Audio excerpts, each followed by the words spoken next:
ہمارا ایک بہت دیرینہ اور پرانا ساتھی عتیق چودھری خالق حقیقی سے جا ملے، اور میرے پاس الفاظ نہیں ہیں کہ جب مشکل ترین وقت تھا پارٹی پہ تحریک نجات سے لے کے آج تک، ایک بے لوث کارکن اور ہر جگہ موجود رہنا، ہر جگہ پہ حاضری، اور میں مشکل ترین وقت میں عدالتیں ہوں، کچہریاں ہوں، تھانے ہوں، نیب کورٹ سے لے کے ہائی کورٹ تک، آپ کے میڈیا کے کیمرے بھی دکھاتے رہے، آپ کے بیٹ رپورٹر صاحبان بھی دیکھتے رہے، میں بھی دیکھتا رہا کہ میرا ناغہ ہو جاتا تھا، عتیق چودھری کا ناغہ نہیں ہوتا تھا۔ ایسے جو سیاسی کارکن ہیں وہ ہمارا اثاثہ ہے۔ اگر آج ہم کہیں کسی مقام پہ پہنچتے ہیں یہ ایسے کارکنوں کی بنیاد پہ ہوتا ہے، ہمارا اس میں کوئی کمال نہیں ہے۔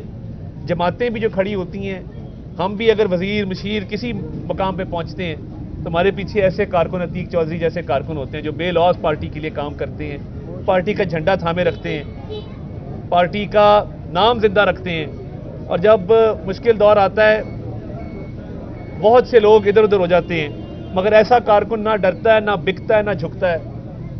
کئی لوگ پارٹیاں بھی چینج کرتے ہیں ڈر خوف کی بنا پہ، مگر ایسے کارکن جو ہیں وہ ضرورت مند ضرور ہوتے ہیں مگر ضمیر کا سودا نہیں کرتے۔ تو میں ایسے کارکنوں کی آواز بننے آیا ہوں، ایسے کارکنوں کا ساتھ دینے آیا ہوں، اور یہ مشکل وقت کے ساتھی کبھی بھولیں گے نہیں۔ اس مشکل وقت میں ہم نے جو بربریت برداشت کی، جو ظلم و ستم برداشت کیے، وہ شاید تاریخ میں بہت کم ہوئے، اور وہ چہرے تمام یاد ہوتے ہیں جو اس وقت مشکل وقت میں کسی نے اچھا بول بھی بولا ہو۔ ان کے بچوں سے میری ملاقات ہوئی ہے، اور ان کی بیوہ سے میری ملاقات ہوئی ہے، چھوٹے بچے ہیں، ان کو دلاسا بھی دیا ہے، حوصلہ بھی دیا ہے، اور انہوں نے کہا کہ انشاءاللہ تعالی ہماری سرپرستی رہے گی۔ تو ایسے سیاسی کارکنوں کو جو بھی ان کی فیملی کے لیے بھی ہو سکا، میں ہمیشہ کارکنوں کی آواز بن کے کھڑا ہوا ہوں۔ میں جب کسی عہدے پہ نہیں بھی تھا، بطور کارکن کے کارکنوں کی آواز تھا، آج بھی کارکنوں کی آواز بن کے کھڑا ہوں گا، اور اپنے کارکنوں کا استحصال انشاءاللہ تعالی کسی صورت نہیں ہونے دیں گے۔ تو یہ بات کرنے آیا ہوں، تو میں یقین دلاتا ہوں کہ سیاسی ورکر جو ہیں پارٹی کے، ان کو ان کا مقام انشاءاللہ تعالی دلوائیں گے، اور ہمیشہ ان کی آواز بن کے کھڑے ہوں گے۔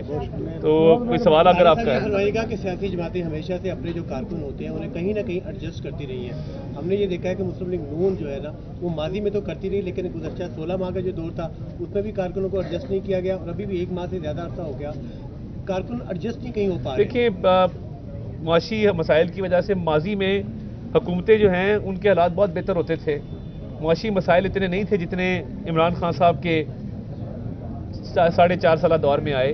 تو میں سمجھتا ہوں توجہ زیادہ رہی ہے معیشت کی بحالی پہ، مگر فیصلہ سازی میں مشاورت کے دائرہ کار میں کارکنوں کا ایک حصہ ہونا چاہیے، اور اس کی پارٹی قیادت بھی اس کے لیے تیار ہے۔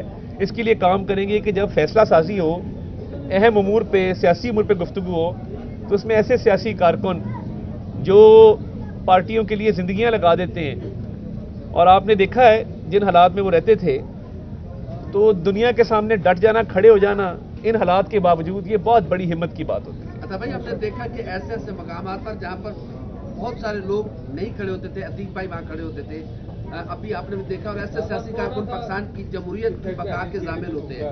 تو اس بچوں کے لیے جو عتیق بھائی کے بچے ہیں ان کے لیے آپ کی حکومت کیا کرنے جا رہی ہے؟ کیونکہ بچے چھوٹے ہیں، ظاہر ان کی پرورش، ان کی تعلیم۔ دیکھیں، ان کی تعلیم کے حوالے سے، روزگار کے حوالے سے پارٹی کی طرف سے مناسب بندوبست اس کا کیا جائے گا، اور اس میں میں نے رانا مشہور صاحب نے ان سے بات کی ہے، تو انشاءاللہ تعالیٰ ان کو تنہا نہیں چھوڑیں گے۔ یہ ہماری ذمہ داری بنتی ہے، اور یہ کوئی آسان نہیں، یہ فرض ہے۔ فرض کی ادائیگی اب اتنی اس میں کوتاہی ہو جاتی ہے کہ فرض کی ادائیگی بھی اب آسان سمجھا جاتا ہے، تو ہم انشاءاللہ تعالیٰ ان کی بھرپور کفالت کریں گے۔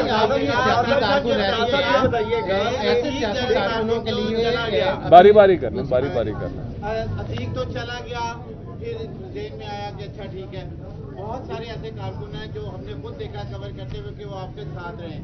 کیا کوئی ایسا لائے عمل طے کرے کہ مسلم لیگ ان کے لیے دوبارہ ایسا سانحہ نہ ہو؟ دیکھیں، ادھر بہت سے قیمتی ساتھی کھڑے ہیں، طاہر مغل کھڑا ہے، میاں عباس کھڑا ہے، میاں روایت کھڑا ہے، رفاقت ڈوگر صاحب کھڑے ہیں، ہمارے سارے بھائی کھڑے ہیں۔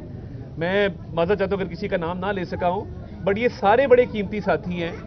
تو میں تو اب کوشش ہوگی کہ ہفتہ وار ایک ملاقات کا سلسلہ رکھا جائے جہاں کارکنوں کے مسائل پہ بات ہو۔ اور دیکھیے، یہ سیاسی ورکر کی جو ایک پود ہے نا، اس نے آپ کے جمہوریت کے نظام کو بھی آگے چلایا ہے ہر دور کے اندر. ان کا جمہوریت کے تسلسل میں بڑا کردار ہے, تو انشاءاللہ تعالیٰ استحصال نہیں ہوگا. بہت شکریہ. طاہر بھائی یہ بتائیے گا کہ آپ کے پاس بھی ایک اہم وزارت ہے, ایسے سیاسی کارکن جو ہے ان کے لیے رانا مشہور صاحب بھی آپ کے ساتھ کھڑے ہیں, ان کے پاس بھی ایک قلمدان آیا ہے, کوئی آگے لاہے عمل طے کرنے جا رہے ہیں؟ جی بالکل کرنے جا رہے ہیں. تو کیا کوئی ایسی کمیٹی یا کوئی ایسی جو ہے آپس میں کوارڈینیشن؟ دیکھیے میں تک کی بات دیکھیے توصیف شاہ صاحب موجود ہیں, بڑے پرانے سیاسی کارکن ہیں اور کئی دہائیوں پہ محیط ان کا سیاسی کیریئر ہے.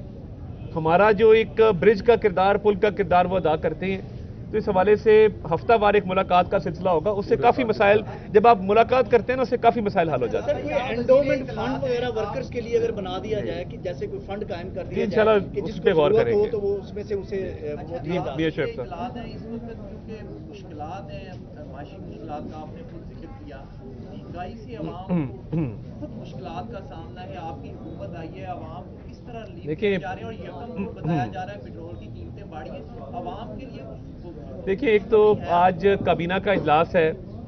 وزیر اعظم شہباز شریف نے آج سے چند دن پہلے تحریری طور پہ تمام وزارتوں کو اہداف کا ایک دستاویز ارسال کر دیا تھا. اس کے اندر قلیل مدتی اور طویل مدتی دونوں اہداف شامل ہیں, اور انہوں نے اب جواب طلبی کا فیصلہ کیا, اور یہ پاکستان کی تاریخ میں پہلی دفعہ ہونے جا رہا ہے کہ تحریری طور پہ وزارتوں کو کہا گیا ہے کہ یہ اہداف ہیں جن کو آپ نے مکمل کرنا ہے. اس میں بے روزگاری کا خاتمہ, مہنگائی میں کمی, معاشی مسائل کا حل ہے. تمام تر یہ چیزیں بڑے فوکس کے ساتھ چل رہی ہیں. آج کابینہ کے اجلاس میں بھی وزیر اعظم پاکستان شہباز شریف صاحب اس پہ بات کریں گے کہ اب وزارتوں سے باقاعدہ جواب لیا جائے گا, اور وزارتوں سے پوچھا جائے گا کہ آپ کی کیا کارکردگی ہے, آپ کو جو اہداف دیے گئے تھے آپ نے پورے کیے ہیں نہیں کیے. تو میں سمجھتا ہوں کہ یہ ایک ریکارڈ قائم ہوا ہے کہ تحریری طور پہ وزارتوں کو جو یہ دستاویز ارسال کی گئی ہے, اب یہ کی پرفارمنس انڈیکیٹرز ہیں, KPIs ہیں, جس کے اندر آپ کی کارکردگی کے حوالے سے آپ کو بتایا گیا ہے کہ یہ پیرامیٹرز ہیں جس کے مطابق آپ کو جانچا جائے گا. تو میں سمجھتا ہوں کہ یہ پنجاب میں بھی بڑی سکسیسفلی یہ ماڈل امپلیمنٹ کیا گیا تھا, اب وفاق میں ہے, روپیہ مستحکم ہوا ہے IMF کے اگریمنٹ کے بعد.